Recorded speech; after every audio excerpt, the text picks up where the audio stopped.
If you read the video title, I could probably guess that you're expecting a hot take, and in some ways, this is.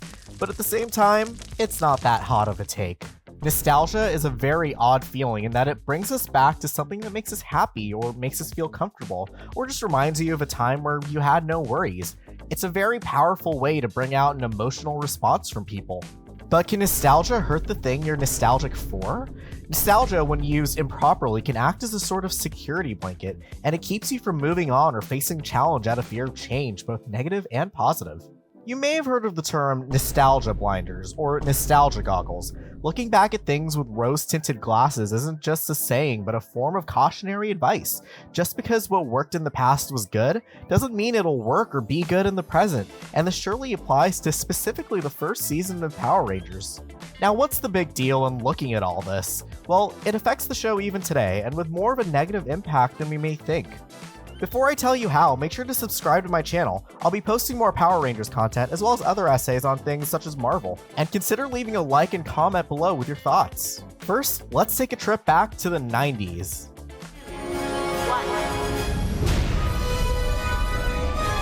Did you ask him which one the strongest Power Ranger is? It's morphin' time! The 90s revolutionized TV. By then, TV had been adopted as the go-to for family entertainment. This was before the internet and streaming, so outside of renting from your local Blockbuster, you were at the mercy of the TV programming schedule. And one day in late August of 1993, Mighty Morphin Power Rangers exploded onto the scene. Now, I mentioned Blockbuster and schedules because they play a big part in how shows were made at the time. Mighty Morphin Power Rangers, when compared against today's shows, doesn't really hold up. Obviously, but why? The show was made with 90s sensibilities in mind. At the time, children's media usually meant just for children, or at most families. Widespread adoption of media aimed at children but enjoyed by adults wasn't as common as today. And even today, you still see things like animation put down for being seen as traditionally linked with younger audiences. This means Power Rangers at first didn't have a lot of depth, and it couldn't have it. The show tends to keep a status quo throughout, outside of specials or introducing new toys to buy.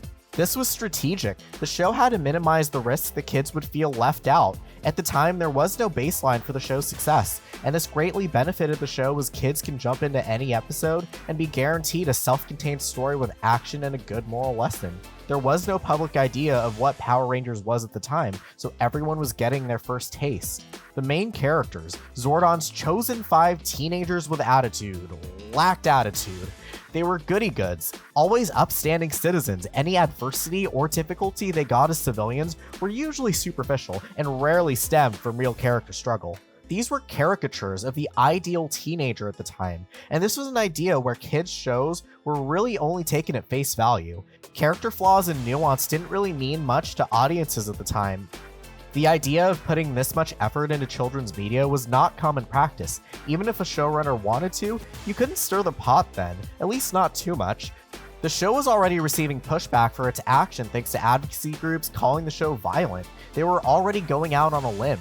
The show was cheesy and fun, and that's what it needed to be. It had to be as loud as possible. It accomplishes that easily enough with complex stunts and pyrotechnical effects in your face every episode. But how long could they keep it up before it felt like there was no substance? The show's 2 longest continuous mainstay characters were Bulk and Skull, the school bullies. Even the comedy that surrounded them changed as the years went on. In the first season of Mighty Morphin, they were simply the bullies who got involved in slapstick, which kudos to Power Rangers for making bully characters likable in the 90s. By the time the second season rolls around, they become obsessed with finding out the identity of the Power Rangers, giving them purpose. We will now expose the Power Rangers' true identities. Well. They were still very goofy with their own cartoony-inspired shenanigans and sound effects. In one episode, they even pull out a giant can opener a la Wile E. Coyote. They're wacky, but even the show knew they couldn't keep them so one-noted. So in the 3rd season, they joined the Junior Police Force where they constantly fail to do tasks assigned to them. Skull and I have decided to enroll in the Angel Grove Junior Police Patrol.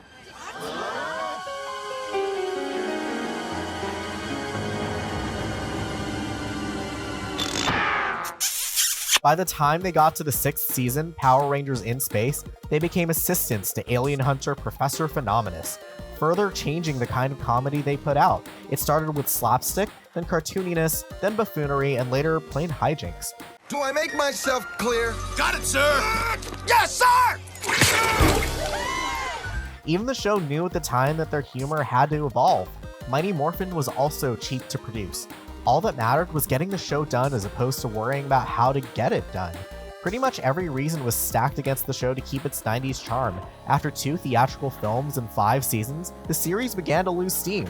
By the time Power Rangers blasted off into the cosmos for its 6th season, the show was facing the threat of cancellation.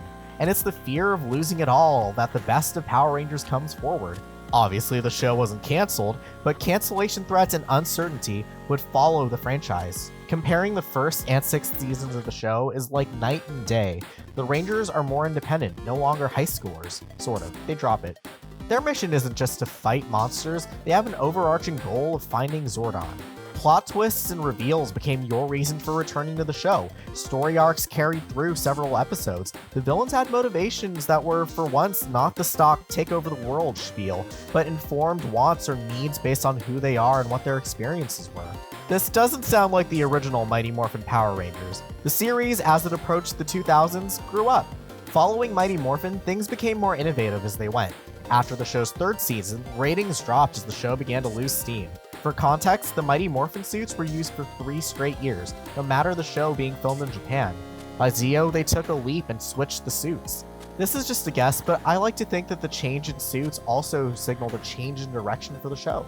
Baby steps, but starting with Turbo, the show started to tackle bigger issues in an almost self-aware way. Is this where we have our cozy heart-to-heart talk and hug and become best friends and everything's great? Look, Jenny, I don't even know if I'd want to be your friend. Of course, that's simply the morals of the story becoming less generic, like, you can accomplish anything with teamwork. Oh, they did that the same season. The key word here is team. I want to make sure that everyone gets a chance to play. But things such as teasing the Millennium Message in Turbo marked a change in storytelling. From the finale of Turbo onward, more serialized plots became the norm. This was the breaking point that set this era of Power Rangers apart from Mighty Morphin. They couldn't move forward as an extension of the original show. They had to do more to stand on their own. Characters began to have complex relationships with each other. Villains were trying to overthrow each other or be free agents with their own agendas. Characters were evil, not because they were brainwashed, but because they truly believed they were wronged. Rangers would make mistakes that led to people getting hurt or making the wrong choices while acting on rage and strong emotions. We no longer had cookie-cutter characters, where a tough-as-nails character would have been defined by their brute strength. Instead, we got hardened experience, a military background, and jaded resolve in Taylor from Wild Force. A 6th Ranger was no longer just evil if they didn't align with the other 5 core members. They had their own goals in mind, with different missions and reasons to fight as a Ranger, but even as a person, proving themselves despite growing up in hardship. And Eric from Time Force wouldn't have had that same storyline in Mighty Morphin. Then there's the smart character archetype. What was seen as the brainy, nerdy Billy in the 90s, whose dialogue consisted of needlessly big words, became Kendrix from Lost Galaxy, a character who was outgoing and kind and well-rounded as a person and still managed to be the intellectual of the group. And this trope is often paired with a characteristic of cowardice or a lack of bravery, something Kendrix disproves when sacrificing herself and dying. That's not to mention the changes in the show's production that helped to elevate the storytelling, such as the more varied sets or the music. By the way, watch my video on the music of Power Rangers if you ever want to learn more about why the music was so good in this era. Past the 90s boom of the show, it would evolve and go through different hands, different networks, different countries, different staff, different sensibilities. It's time. In 2003, production moved to New Zealand, starting with Power Rangers Ninja Storm. From here on until 2009, Disney owned the franchise and slashed the show's budget. While these days, many would say they enjoyed the Disney-era seasons, it's clear the show had to take a step back, and people at the time noticed it. The serial stories were not as big a focus, the show didn't challenge itself as much. Production went from pushing bounds to do something new to staying in the safe zone. While not as innovative, Disney, to its strength, did recapture the simplicity of Mighty Morphin while marrying it with the modern writing of the early 2000s. Simplicity isn't a bad thing. When paired with decent writing, it does the job. I wouldn't call the Disney seasons bad. In fact, I have a strong soft spot for them. but I didn't feel as accomplished watching each season as a kid. With the exception of RPM in 2009, which had a mature storyline because again, cancellation, these seasons took less risk, but were still undoubtedly Power Rangers. For better or for worse, you could still have a good time watching them. In 2011, Power Rangers Samurai aired on Nickelodeon, a season that at the time was highly hyped due to the source material being incredibly Japanese in nature. The franchise had been bought back by Saban Brands, the original owners of the show when it aired on Fox Kids. Surely with the same owners who gave us some of the best seasons of the show, Samurai would have to be... Yes, I am the Red Ranger. I will give these to only those who are ready to accept the challenge. Oh. I mentioned the show taking a step back during the Disney era. The simplicity of the show was scaled further back to align Samurai more with Mighty Morphin. What little good Samurai had came from its Japanese counterpart, but starting with the next season Megaforce, the show just falls off. The Rangers are back in school, acting like goody two-shoes teens. It's a very Mighty Morphin way of writing teenagers, as opposed to, say, Dino Thunder's more believable teens. The dialogue talks down to the viewers. You're right. It was much easier when we all worked together. We're each pretty awesome on our own, though. But as a team, we're unbeatable. Even the morals are straight out of Mighty Morphin. Gee, things sure work out a lot better when we work as a team, huh? Two of the characters are just great value, Zordon and Alpha. They even have a version of the juice bar from the original and a version of Ernie named Ernie. They didn't even change the name! After Megaforce was Dino Charge, which for the first time in the franchise meant they skipped over a season in Japan, and they only adapted it because dinosaurs, which Mighty Morphin. They decided to skip another season. Trains, I guess, aren't cool enough for the young audiences that they're talking down to. Please give me Power Rangers. Release the brainstorm to make your motherfucking brain warm. So we get Power Rangers Ninja Steel, which, you know, Ninja Storm is generally seen as a beloved season. I'm sure they'll do another Ninja season justice by writing in competent... Oh, it's just Megaforce again. They're high schoolers, there's a Bulk and Skull stand-in this time, and there's lots of fart jokes. I'm gonna brown. That's not even a Mighty Morphin problem. I just wanted to mention it because Simon Bennett dropped that there was some executive who loved all the fart jokes. It's kinda sad to see how far the show's regressed. Soon enough, Hasbro would buy the franchise, and while Haim Saban stayed on for consultation, he eventually would have nothing to do with the show anymore. Did his absence help? If I'm being real, not really. The response to Beast Morphers and Dino Fury, the two newest iterations of the show, have been wildly positive among Power Rangers fans. And only Power Rangers fans. Hold on to that last sentence. Show's only marginally better than the fart extravaganza of Ninja Steel. The characters are still one note and the writing still leaves a lot to be desired. I'm sure the production crew is doing their best, but if I'm being real, it's not quite enough. Our fearless leader, Red Ranger Devin in Beast Morphers' only defining personality trait is video games. And I'm sorry, skipping town to Fortnite dance on noobs at a gaming competition when an alien comes to the military base you work at to warn you of an upcoming attack is not something a good leader would do, much less a good character. By the end, he gets promoted to Commander. The dude abandoned his post to play Overwatch 2. He doesn't deserve it. His one character flaw is having interests outside of work influence him hard enough to play hooky. Yet flashback to Lightspeed Rescue when Carter has a fight with his superior for making him extinguish a fire over evacuating people. And while either choice would end in some sort of casualty, he later finds out that his choice would have led to the most people hurt. The biggest stakes for Devin is the big video game tournament. And that's a thing with these characters and the writing. Their one trait becomes their biggest crutch. And that's a byproduct of copying Mighty Morphin. Devin is a modern character, but written as if he was in a 90s show. That show's success wasn't the simply written characters or the cheap humor. It was the spectacle, and once the spectacle went away, the show had to find something else. We have examples of better quality writing and much more believable characters, yet the newest seasons will only pull from the original show. Power Rangers has flanderized itself into the bare bones of what makes it Power Rangers, and for the past decade, this way of the show's production has become a habit, and habit is just way too hard to break. Remember when I said Power Rangers fans responded very well to Beast Morphers and Dino Fury, and that the response really only came from fans?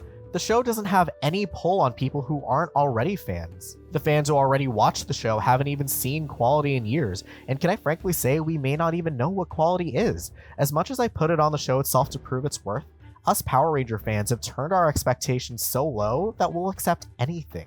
The show's 30th anniversary is coming up, and they just announced a special, and I really don't have high hopes for it. Obviously, it's more Mighty Morph-stalgia, but will they write it as a 30 years later story or a 90s never ended story? They won't accomplish anything in that special if they make it like an episode of the show from the 90s. What they need to do is take advantage of the fact that time has passed and these characters are somewhere new, and on top of that, production has access to new tools that weren't available back then.